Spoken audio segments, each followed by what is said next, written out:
This week, 2024 Campaign Trail takes a look at some of the ads touching on national issues at play in down-ballot races across the country, and former President Trump as he hosted potential running mates at his Mar-A-Lago estate and attended the Miami Grand Prix. Also, the latest in independent presidential candidate Robert F. Kennedy Jr.'s push to gain ballot access across the country.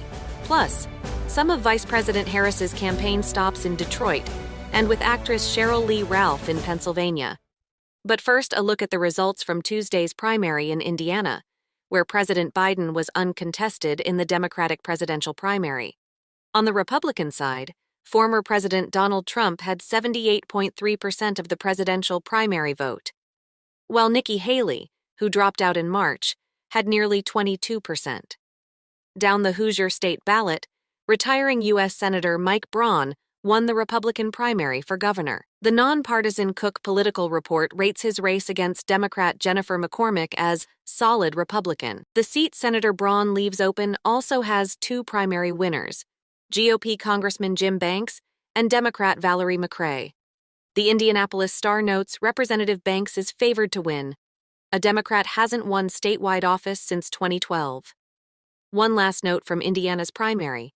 In the 7th District, the current dean of Indiana's congressional delegation, Democrat Andre Carson, easily won his primary.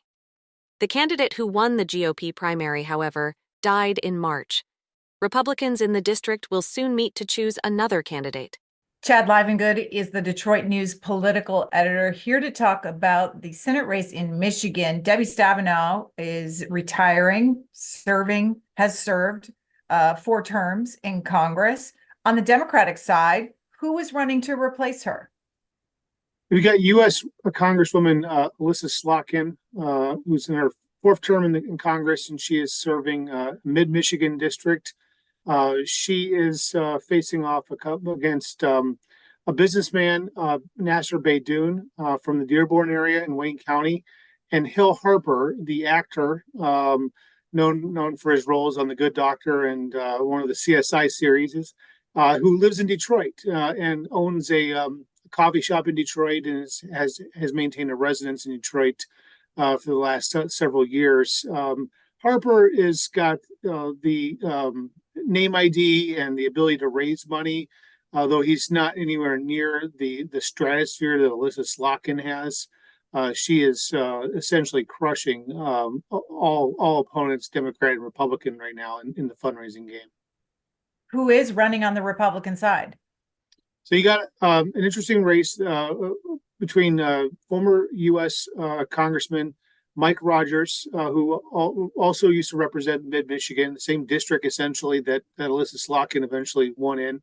And then you have former Congressman Justin Amash, sort of libertarian streaking Republican, who left the Republican Party at one point during the Trump years and declared himself an independent. He's now coming back and seeking a Republican nomination. And then you have Sandy Pensler, who is a wealthy businessman from the suburbs of Detroit, who is self-financing this campaign. Pensler ran before, back in 2018, but he lost the Republican primary to John James after John James was endorsed by Donald Trump just days before the primary. James got the Trump touch there at the end, and that helped him defeat Pensler. And so Pensler is trying again here. Right now, Mike Rogers has got the advantage. Trump has already given him an early endorsement, very early compared to the way Trump has operated in previous cycles in either Senate campaigns or in just statewide races in Michigan in general. But Mike Rogers, the former chairman of the House Intelligence Committee, served many years in Congress. He's got votes and baggage from being in Washington for a long time that Sandy Pensler is going to try to use against him. And then Justin Amash, he's got a very different voting record than your average Republican. And Amash has made it basically his mission to take out Mike Rogers. These two have diametrically different views on international affairs and various foreign policy and national security, and so you're going to see kind of a bloodbath primary, I think. And this primary changed a little bit last week because former Congressman Peter Meyer withdrew from the race on the deadline to withdraw on Friday, and so he was going to bring a different constituency to the race with West Michigan Republicans. He's of the Meyer family, and so he was likely to have some good financial backing. But the Meyer supermarket chain family, and so he's out, and now this is kind of a three-man race essentially. When is the primary for each party, and what is the impact of that on the general election? So we have a primary the first Tuesday in August. So there's a little bit of separation between, but not a ton. I mean, obviously some states have spring primaries, and there are some states that also have September primaries, which are always interesting. But Michigan's sets it up so there's quite a lot of campaigning in the summertime, and so we're gonna see a very active July. With also colliding with the Republican National Convention going on in mid-July, just across Lake Michigan, in Milwaukee, and so there is going to be, I would say, a pretty intense ad war that'll start pretty soon here in Michigan, because in Michigan we have no reason absentee voting, where you can start voting about 5 weeks out. So the last week in June, absentee ballots will start arriving in mailboxes of probably upwards of 1 million Republican voters and another 1 million Democratic voters who are what are known as permanent absentee voters who want to have an absentee ballot every single cycle. And then you're going to have also for the first time early in-person voting that begins 9 days before the election. So people will be able to start voting in person. So we're going to have a lot of ballots, maybe upwards of 60% of the ballots will be cast before the primary election day. So that will just kind of front load the campaigning. And like I said, we're going to see a lot of mail in various mailboxes across the state for people who have voted in partisan primaries in the past. Turning to the general election, what are Republicans' chances of picking up this Senate seat? I think this is still a 50-50 jump ball right now. You've got a couple of factors. Obviously, the presidential election will carry a big weight in it. If it's a very narrow presidential election like we've had back in 2016 when Trump won by 10,600 votes, even Joe Biden's 154,000 vote victory was just a few percentage points back in 2020.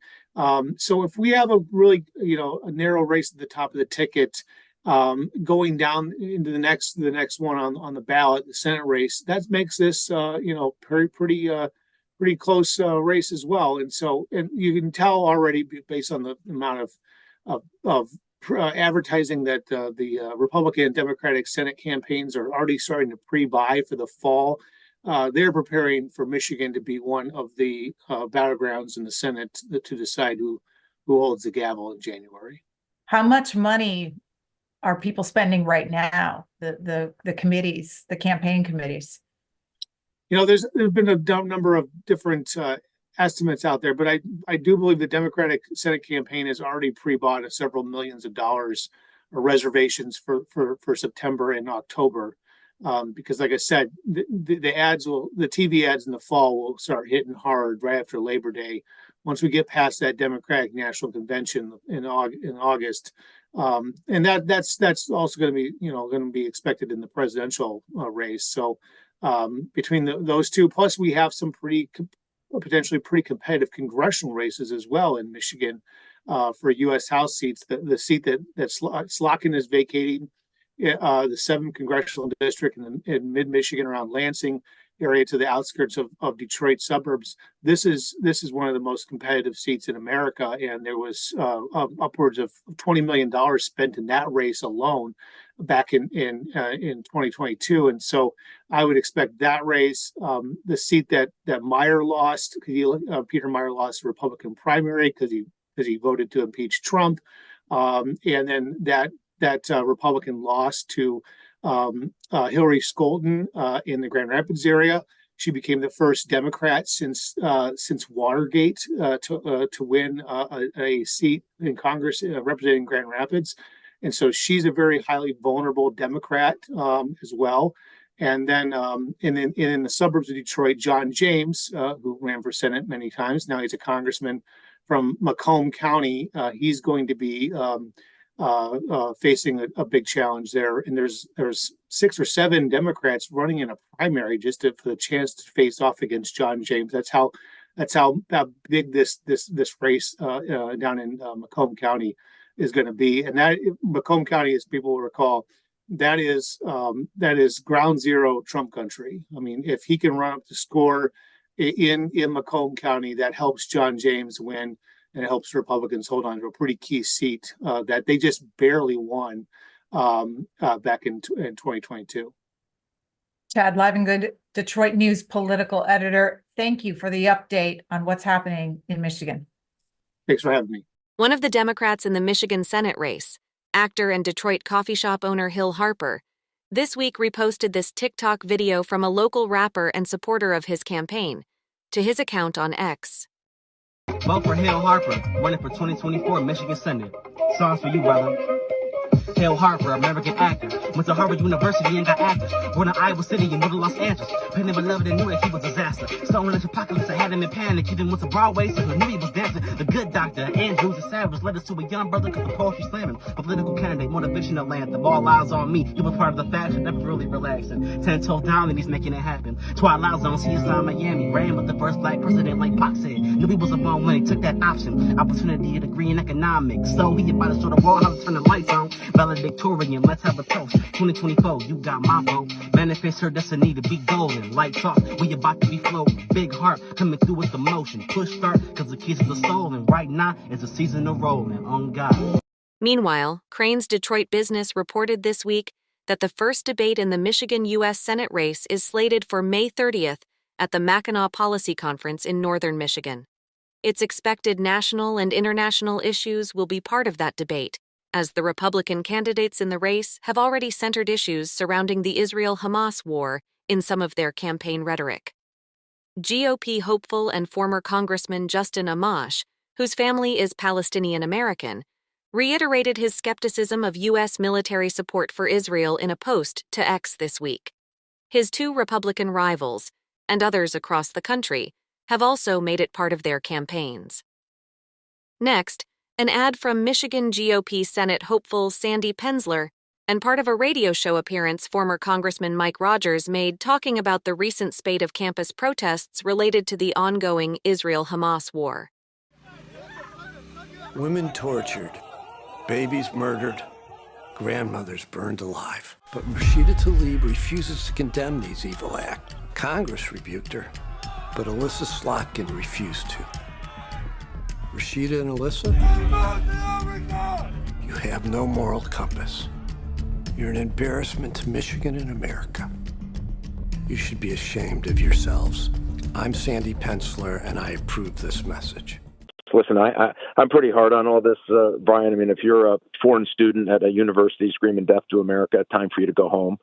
If you are a student at that university violating every rule they have by, chanting anti-Semitic chants, guess what? No longer welcome at the university. I mean, this is not 1938, and we should not let it become 1938. That ultimately led to the death of 6 million Jews. We need to be pretty tough, and we need to be tough right now. Listen, I'm pretty hard on all this, Brian. I mean, if you're a foreign student at a university screaming death to America, time for you to go home.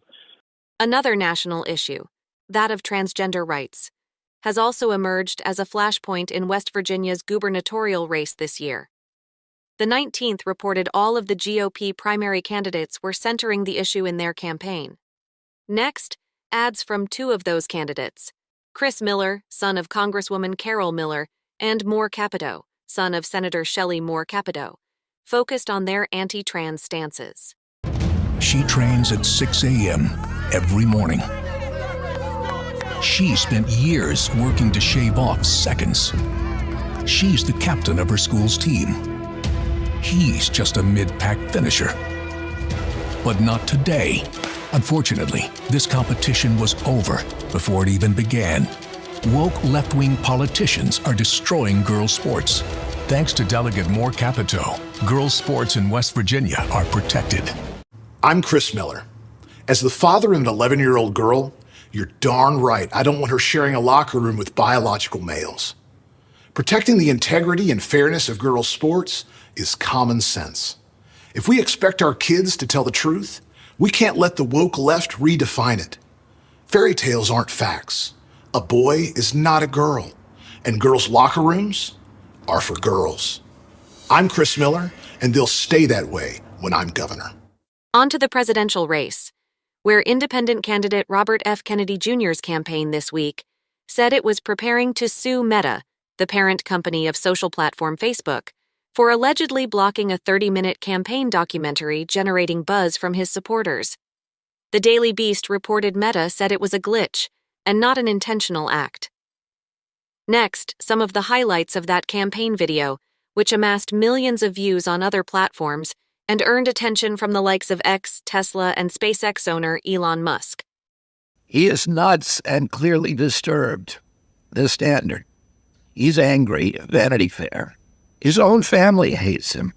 The New York Post. He sounds like he's transmitting from another galaxy. He is so crazy, the New York Post.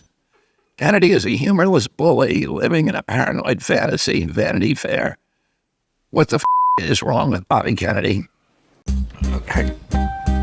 He's a walking, talking conspiracy theory, the New York Times. He's completely divorced from reality, The Guardian. He is vile, the White House. Being with him was the low point of my summer, Vanity Fair. Bobby Kennedy speaks with a croaking, rasping, painful-sounding voice. His vague explanation is that it's a virus, but more likely it is a crack pipe voice. The Standard. Kennedy is a crank, the New York Times. He is a crank, the New York Times. He's a crank who cranks out whoppers the way Taylor Swift disgorges perfect pop songs, the New York Times. He has conversations with dead people, The Guardian. I wouldn't vote for that guy either. You're most likely going to have 3 choices for president on your ballot in November. This guy, and this guy. I realize you probably heard a lot of bad stuff about him these last few years. But what if the bad stuff you've heard wasn't even true? And what if there's a whole lot more to him than you even knew? This pipeline is not going to benefit the American people. I would urge you not to accept the shackles of courtroom monopoly. We're being given this land so that we can build cities on a hill. Our civilization will be judged by future generations. It used to be that the Democratic Party opposed censorship. It was the Democratic Party that wanted to rein in the military. It was the Democratic Party that fought corporate influence government, which is why Wall Street and the big corporations supported Republicans. Well, now that's all changed. Right now, big oil funds the Republicans, big tech funds the Democrats, big pharma and the military contractors make sure to donate to both. Who is liberal now and who's conservative? Who's left and who's right? These labels make less and less sense. I've been fighting corporate corruption for 40 years. I know how they work. I know how to clean them up. And that's why I'm running for president. And it's why I'm running as an independent. The RFK Jr. factor is more serious than I may have considered it beforehand. RFK Jr. is polling better than any independent candidate since 1992. He is a serious breath of fresh air. This dude is a powerhouse. Veteran political journalists have urged, do not ignore Robert F. Kennedy Jr. If you read and listen to what I've actually said, and on election day, you think I'm crazy or any of the other disqualifying things that they've said about me, please don't vote for me. But I hope you read and listen to what I've said and arrive at the conclusion that together you and I can turn this country around.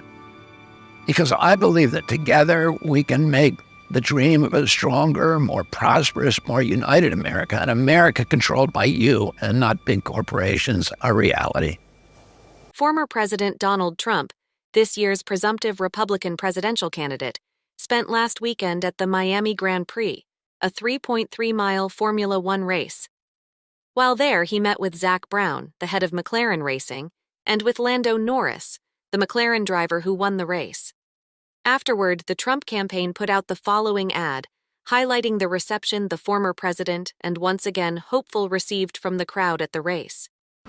Yes, a hero's welcome for the former president at the Formula One Miami Grand Prix. Trump waved to the crowd and stopped by the McLaren garage. He was at the Formula One race down in Miami at the Miami Grand Prix. The crowd went crazy, chanting USA, USA as he was waving to the crowd. The people that support Donald Trump are more passionate than the people, the 40% of the country that support Joe Biden. Trump's warm, very warm welcome at the Miami Grand Prix. That kind of reception shows that President Trump is not only welcome here in Florida, but he's probably welcome around the world. His driver that he talked to last ended up winning the race. The former president's race day came after holding a fundraiser at his Mar-A-Lago estate in Palm Beach, Florida. On hand that day were many of his rumored potential vice presidential running mate picks, including Congresswoman Elise Stefanik, North Dakota Governor Doug Burgum, and Texas Congressman Wesley Hunt, most of whom spent the following Sunday making the Sunday talk show circuit. Vice President Kamala Harris was out on the road for the Democratic ticket this week, with stops in the swing states of Michigan and Pennsylvania. Next, parts of two of those stops, chatting with voters in Detroit, and on stage with actress Sheryl Lee Ralph of ABC's Abbott Elementary in Pennsylvania. How you doing? Welcome to Joe Louis Southern Kitchen. Thank you very much. I appreciate it. And my mom, Carol. Nice to meet you. My daughter, Lindsay.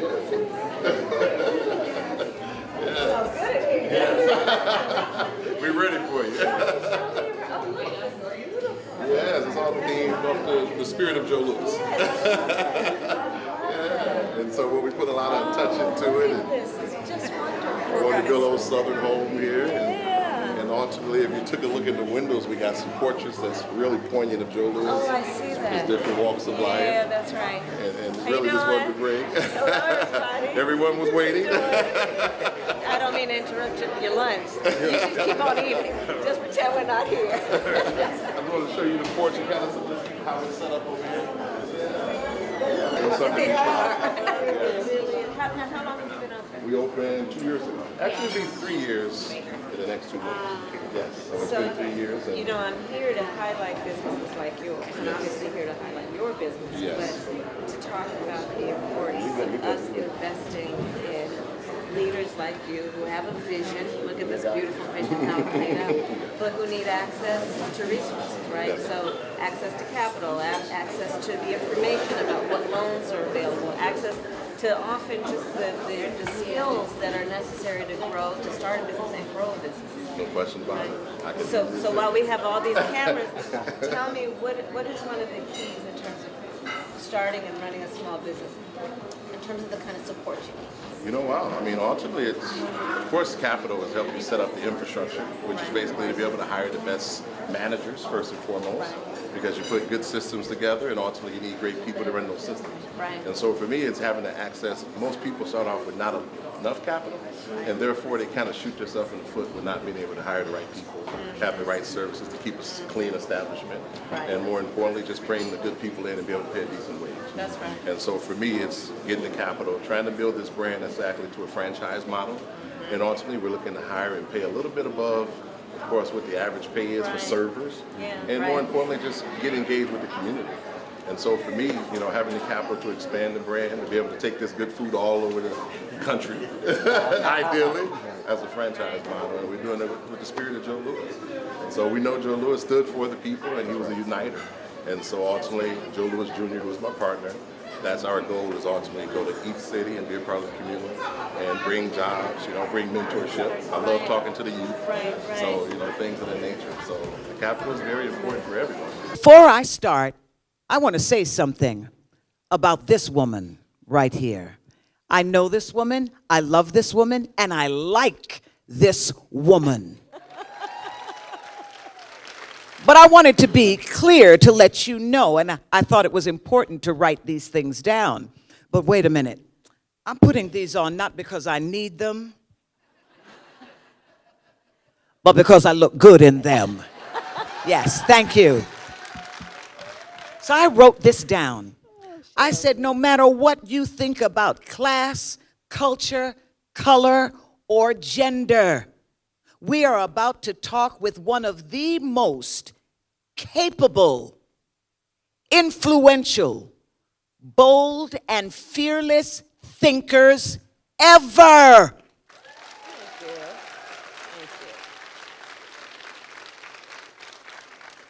This human right here isn't out to connect some of us. She is here to connect all of us. And this human being just happens to be a woman.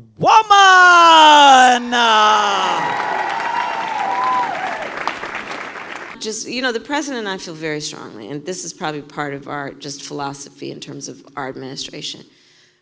We have been doing things with the sincere belief that people shouldn't just be able to get by, but should be able to get ahead, you know? And yes. And so a lot of what we have done, these are all women's issues and everyone's issues. The work we have done that is now about, we've created over 15 million new jobs since we came in. And remember, we came in during the height of the pandemic. What we have done, we've created over 850 new manufacturing jobs, and we're manufacturing right here in America. Yes. Creating these jobs right here, right? Investing in, you know, new industries too, and that's been exciting. And I think what we have accomplished has been, and history will show, has been actually historic. And historians are saying that. If you compare what we've done even to the Eisenhower years, what we have done to invest in infrastructure, what we have done to invest in manufacturing, to invest in the American workforce, to address health care, is exceptional. And listen, I'll just cut to the chase. We have an election coming up in 181 days. And 108. 81. 81 might as well be days. Thank you. Given how we need to hustle. Right. Listen, in the context of everything we have discussed in understanding the complexity and the nuance of so many issues, November of 24 is binary. It's two choices. I would throw up a split screen. On the one hand and on the one side, in Joe Biden and our administration, you have competence, you have compassion, and we've actually accomplished things on behalf of the American people. Yes. Yes. On the other side, you have the former president who openly admires dictators and has said he'll be a dictator on day one. Has said essentially that he will weaponize the Department of Justice against his political enemies. Has said he is proud of things like taking this constitutional right from the women of America. And I do believe the course of our country for generations will be impacted by this election. One last stop on this week's 2024 campaign trail. From Wisconsin, President Biden singing happy birthday to a supporter. Mom, God love you. Mom, is it, this is Mom, right here.